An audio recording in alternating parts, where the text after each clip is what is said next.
Thank you, Mr. Chairman. I yield back. Mr. Marchant is recognized for 3 minutes. Thank you, Mr. Chairman.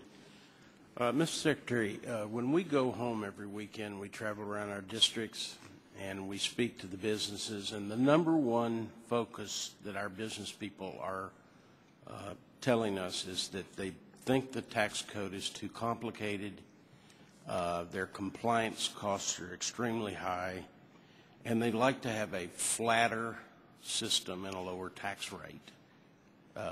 But they don't expect to pay less taxes. They just want to spend more of their time in their business.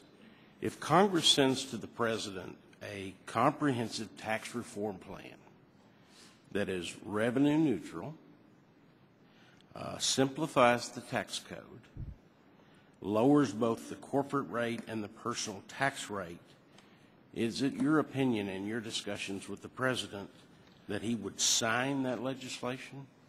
Well, maybe I could separate it slightly this way. On the corporate side, we would support a plan that lowers rates, broadens base, doesn't add to future deficits, helps clean up all the distortions and subsidies in the tax code, and improves incentives for investing in the United States. And revenue neutral? Well, as I said, it doesn't add to future deficits.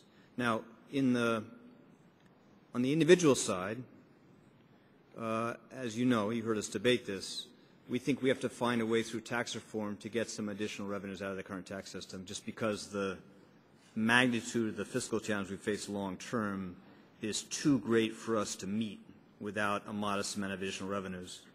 So if we put it together, he would not sign it. So again, we would think the combined reform has to be consistent with our long-term fiscal challenges, which means that we have to find a way.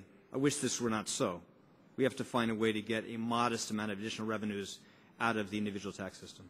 So he would not sign it at that point? Not if it's not fiscally responsible, he would not sign it. Okay. Thank you, Mr. Chairman.